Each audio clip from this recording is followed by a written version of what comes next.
Greetings and welcome to Growth Hacking Secrets. I'm your host Mohammed Siddique from Atlanta, Georgia, and the co-author of New Success Secrets available on Amazon. On this episode, we have a special guest, Matt Stephenson. Matt is the host of Insecurity podcast at BlackBerry. Please join me to give a warm welcome to our guest, Matt Stephenson. Matt, welcome. Mohammed, thanks. It's great to be here. I like your hairstyle. I just want to let you know because I cannot stop myself appreciating people. Are you kidding? I would kill to have your hair. I didn't have your hair when I was 25. Forget about what I have right now. So, Okay, Matt, let me start with this. Where were you? What happened? Who you were surrounded with that inspired you to get started with your insecurity podcast at BlackBerry? it's actually a kind of a funny story. I was part of a public-facing marketing team, and my job was not doing any of this stuff. I was out telling the story about what Silence was doing with artificial intelligence related to endpoint security and data protection. And one of my several layers up the chain bosses had started a podcast, and he decided to go in a different direction. And there were already 4 guests lined up in the pipe. And they said, "Hey, you're the guy that's out there talking to everybody. Why don't you go do this?" And oh, okay. So the first podcast I ever did was literally the first podcast I ever did, and it was great. We went from doing some kind of short 10 to 17-minute long things to something where we do long form, almost NPR style. Some of them can reach up to 80-90 minutes long, but this was. I never sat down and said, I want to do a podcast. It was more like somebody tapped me on the shoulder and said, "Hey, man, we need you to do a podcast." Mhm. That's a good one. They put you on a task and you did it. Well, yeah, 163 episodes later, somehow we figured it out. Yeah, figure it out. So let's see how much you figure it out, how much you're willing to share with us. So after 163 episodes, you mentioned, I'm sure you learned a lot, what to do and not to do and when to just listen and just kind of process it. So my first question is, what are the top 3 missteps to avoid? Because you are the host of Insecurity. We are talking about cybersecurity and, in what are the top 3 missteps to avoid when securing your data, basically? I would say the thing that I have seen over the last 5 years that still hasn't gone away, and it's a question. What you're asking me is what I often ask the guests when we have the experts on. It's like, Yeah. why are we still so bad at this? Yeah. And it's because phishing still works. The emails get better. They look more convincing, like it is coming from your CFO or it is Mm. coming from your human resources department, and people still click those links. Mm. And I get it. It's human nature to do that. I actually had someone reach out to me. She is part of an Ivy League student program that was curious about doing work with BlackBerry, but it included links to click for more information. And what I did was reached out through LinkedIn and sent her a direct message, which I know can be creepy if you don't know someone, but I didn't know her. And I said, "Hey, I got this email from you. It was saying that I click link or I need to click these links, but as a security person, I'm a little concerned about this. What do you think?" And then I did hear back from her. She confirmed the links. She actually gave them to me in the LinkedIn profile. And I'm not saying that they're not taking these steps as well, but it's the notion of like 2-factor authentication. You can always double check on stuff. So that is the one, and it sounds dumb. Don't ever click the link if you don't know the person that sent the email, but that is how so much bad things happen because they look real, they look legit, and people are people. We are trying to do our jobs. We are trying to help others when we get these suggestions. And then the other ones, it's just the notion, numbers 2 and 3 are kind of the same thing. These tools will always work. A hammer still always puts a nail in the board if you do it right. And that is what the bad guys are doing. They are just tweaking, just adding a little bit of different seasoning to the type of attack implements that they've used for 20, 30 years. As long as there's been an internet, there has been ways to creep into your system, and they're still the same ways. So diligence is the best thing that I can offer. How do we avoid these things? Don't click the links. Pay attention to your security team when they send out the emails, the Slacks, the text, whatever, saying don't do these things. Mm. Wonderful. That's like a gist of the whole experience, Unfortunately, they still work. It's been 30 years and these things still work. Yeah. So, what are the top three success secrets based on BlackBerry is the known brand for cybersecurity, so like a Oh, very tight integrated enterprise. well, So, what are the top three success secrets of securing your data then? obviously, buy all of our products. That's Yeah, numbers 1, 2, and 3. No, yeah. I would say listen is without question number one. Listen to your security team, listen to other people, whether it's you are part of the security team and if whether it's podcasts or audible books or anything like that, but it is pay attention to the larger surrounding ecosystem because everything that is happening that you're not paying attention to is going to affect whatever it is that you do. Whatever you're focused on, if it's just where the rock hits the water, you can stop that one thing, but the ripples that go out from there, be as interested as that last wave hitting the shore as you are where the rock hits the water, because odds are that rock was never intended to be the implement. It was going to be the second, the third, the fourth, the fifth step Mm. from there. And I think that's the most important thing is just pay attention to what you see out of the corner of your eye as much as what you are directly focused on, because this is going to be here before you know That's a one. Two more. it. I felt like that was five and I put it all into one. Yeah, Oh, wow.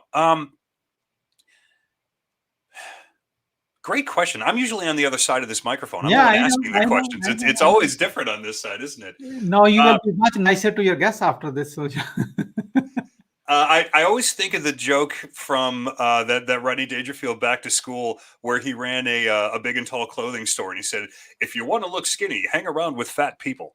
yeah. That would be the other thing, and I guess this is I'm kind of tailing on the notion of listen, but put yourself in as many rooms as possible where you are never the smartest person in the room. In fact, it's better to be the dumbest person in the room because that means the people that are in that room think enough of you to bring you in. And if you just quiet and let it all wash over you, the experience that you can gain from that and the steps that you can take as a result of all of the other people that you're involved with, it's not necessarily wanting to just, yeah, I guess you do kind of want to take as much knowledge as you can, but it's where you start to get asymmetrical in your approach. And I think that's the biggest thing is so much of what we do, whether it is even in the notion of cyber attacks, there is a way of doing things. And as a result of that, there is a way of reacting to things. But the weirder you can get in your preventive stance and also your reactive stance, the less they're going to be able to anticipate how to get in.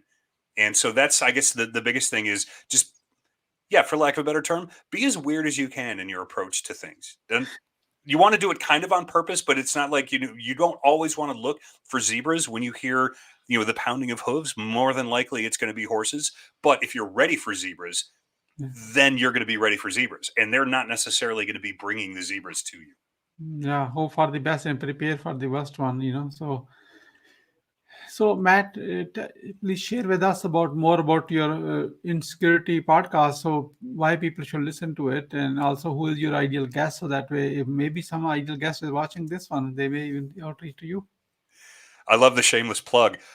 Insecurity is about talking to the people who make things and break things. And that sounds kind of glib, but that's the idea, right? We want to get anyone who has created a system that has become successful, but then we're also equally interested in talking to the people who have recognized the inefficiencies in that system. So if it is something that is very specific into the world of cybersecurity. We've had, startups that are doing threat research. We have had consultants who are the ones who come in after you've been breached.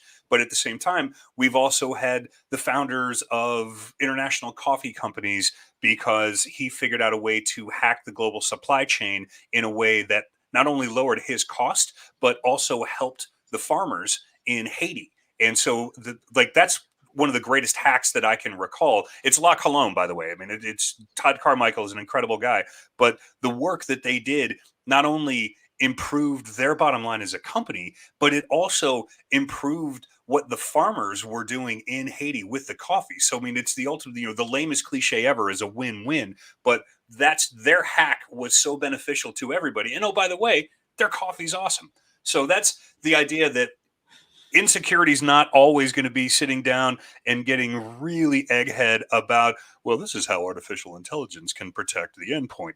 No, there's going to be times where we're talking to, we're going to drop an episode this week with a guy who created a comic book universe, and their tagline is, it's science fiction written by hackers for hackers. So that's the notion, is that the technology is real. And that's what we want. We want to talk to people that are doing really interesting things and have some fun while we're doing it.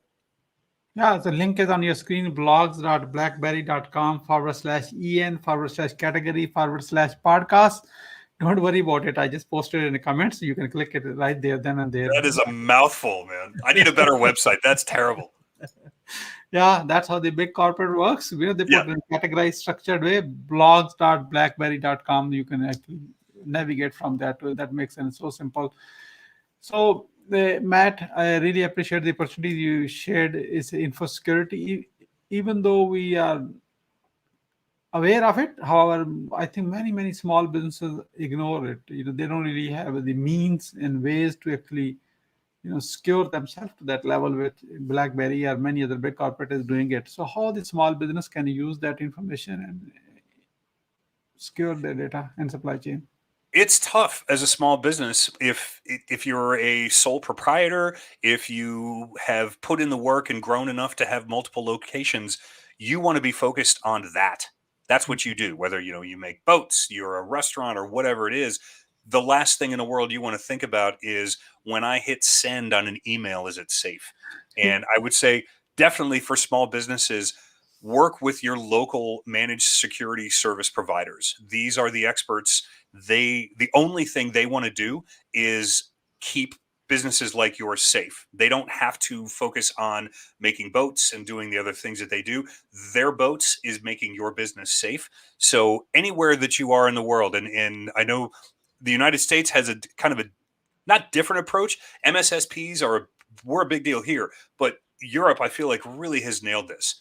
You do your thing, security people will do their things, and you get together and do that. So for small business owners, it's a little more out of pocket, but trust the experts. They will come in and they will work hard to make sure that your business is tight and you can focus on the things that you do. Wonderful. So, Matt, you are on a growth hacking secret show right now. So I would like to have a quick review or testimonial from you. What would you say to your best friend about growth hacking secret show experience, which you are getting today when I'm not there?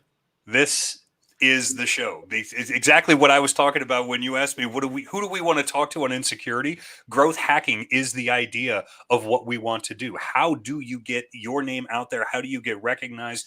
And Mohammed, it's so fast. It's so easy. The experience has been terrific. This is the type of show that you want to be on, because these are the questions that are relevant. And especially if you're like me, where you're on this side of the microphone, when people ask you questions, give me 3 things on this.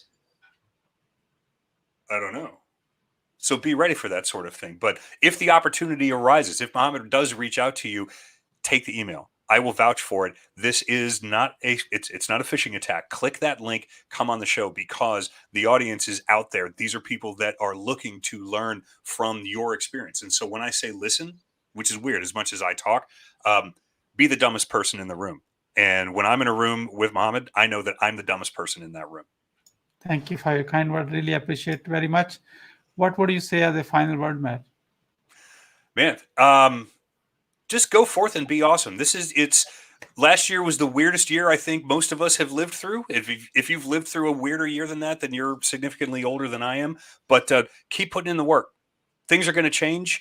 Things are going to improve. It's not going to be getting back to something. It's going to be whatever the next thing is. Be a part of the next thing. Be a part of the next thing. That's good. Be awesome and be a part of the next thing. Don't live in the past. Exactly. Learn from that experience and adapt it. Okay. Thank you so much, Matt, for sharing your wisdom with us today on the behalf of our Growth Hacking Secrets community and our entire team. We really appreciate you. This is Mohammed Siddique signing off from Atlanta, Georgia. Until the next episode, all good wishes.